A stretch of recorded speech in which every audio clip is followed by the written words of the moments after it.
दोस्तों, हमारे भारतवर्ष में ज्ञान विज्ञान और शिक्षा की बहुत ही प्राचीन और पुरातन परंपरा रही है।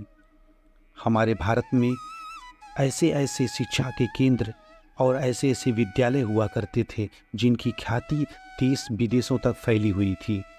आज उसी संबंध में हम इस वीडियो में जानेंगे भारतवर्ष की 5 सबसे प्रमुख विश्वविद्यालयों के बारे में जो सबसे प्राचीन हैं और जहां सबसे ज़्यादा शिक्षा का प्रसार हुआ और देश विदेश से वहां लोग पढ़ने और अध्ययन करने के लिए आए। प्राचीन भारत में विश्वविद्यालय थे, उनमें 4वीं शताब्दी से लेकर 6वीं शताब्दी तक ऐसे कई विश्वविद्यालय बने जो आज भी भारत के इतिहास में दर्ज हैं।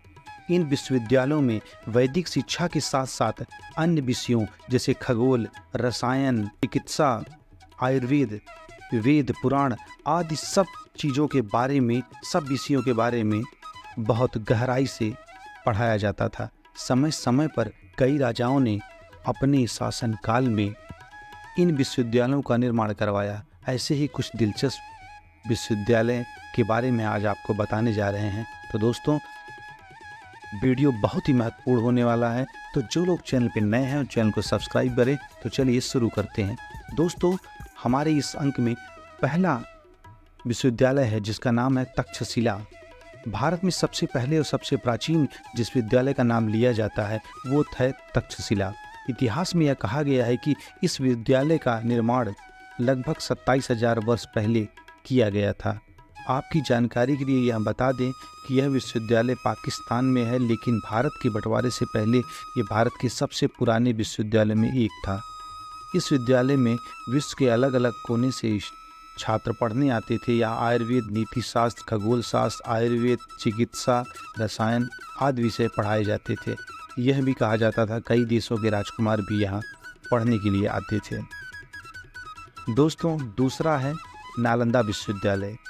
तक्षशिला के बाद अगर सबसे प्राचीन और सबसे बड़े विश्वविद्यालय का नाम आता है तो वो है नालंदा। यह भारत के बिहार राज्य में है। इस विश्वविद्यालय का निर्माण 450 से 470 ईस्वी के दौरान हुआ। उस समय के गुप्त वंश के शासक कुमार गुप्त ने किया था। इस विद्यालय में उस समय केवल भारत ही नहीं बल्कि चीन, जापान, तिब्बत, कोरिया, इंडोनेशिया, तुर्की जैसे कई बड़े देशों से छात्र पढ़ने के लिए आते थे। इस विद्यालय के बारे में कहा जाता है कि इस विद्यालय में कम से कम 300 से अधिक क्लासरूम थे। यहाँ के टीचर्स के लिए 9 मंजिले की एक बहुत बड़ी लाइब्रेरी भी बनी थी। दोस्तों, तीसरा नंबर है विक्रमशिला विश्वविद्यालय का। नालंदा और तक्षशिला के बाद भारत में सबसे प्राचीन विश्वविद्यालय का नाम है विक्रमशिला। विक्रमशिला विश्वविद्यालय बिहार राज्य के भागलपुर जिले में है। इस विद्यालय को पाल वंश के राजा धर्मपाल ने बनवाया था। इस विद्यालय में अन्य विद्यालयों की तरह भारत के साथ साथ विदेश से भी विद्यार्थी पढ़ने आते थे।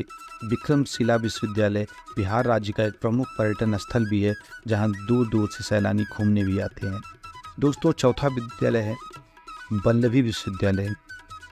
यह विश्वविद्यालय गुजरात में है। इतिहास की कई किताबों में इसका जिक्र किया गया है। इस विद्यालय का निर्माण लगभग 470 ईस्वी के आसपास हुआ।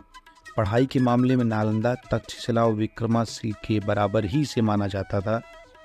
इस विद्यालय के बारे में ऐसा भी कहा जाता है कि यह बौद्ध धर्म की शिक्षा का प्रमुख केंद्र था। इस विद्यालय के बारे में यह भी कहा जाता था कि उस समय इसकी इमारत बेहतरीन कला का उदाहरण थी जो धीरे धीरे नष्ट होती गई। यहाँ आज भी सैलानी घूमने के लिए आते हैं। दोस्तों, 5वां विश्वविद्यालय है पुष्पगिरी विश्वविद्यालय। पुष्पगिरी विश्वविद्यालय भारत के उड़ीसा राज्य में है। इसका निर्माण लगभग 3री शताब्दी के आसपास किया गया था। उस समय यह विद्यालय उड़ीसा की पहाड़ियों के बीचों बीच बनवाया गया था।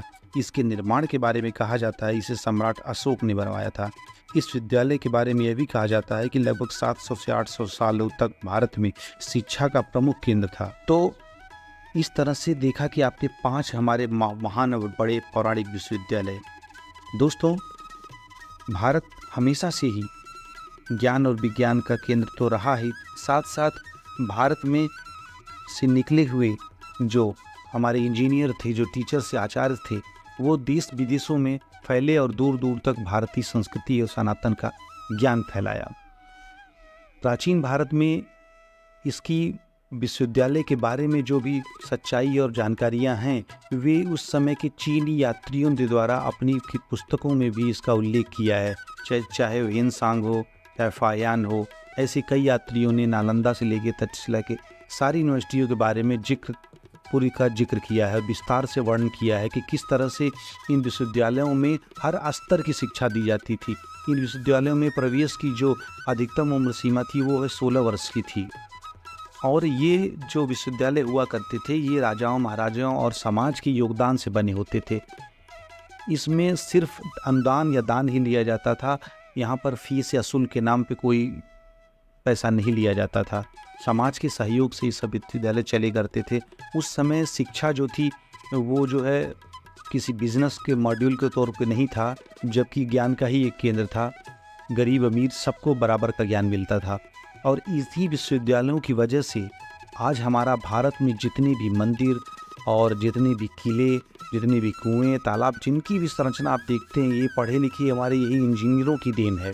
इन्हीं की वजह से आज हजारों साल तक वो इमारतें, पत्थरों की इमारतें, कितनी उनकी संरचना, उनकी डिज़ाइन और उनका जो भी वो सब चीज़ें हैं, उनकी जो कलाकारी है, वो सब इन्हीं इंजीनियरों का कमाल था। और धीरे धीरे ये समाज के हर वर्ग में ये चीज़ हो गई, ना उसमें जात पात की कोई ऐसी बात थी। हर वर्ग के लोग कलाकार और शिक्षा से प्राप्त करते थे। तो दोस्तों, वीडियो कैसा लगा हमें कमेंट करके अवश्य बताएं। जय हिंद, जय भारत।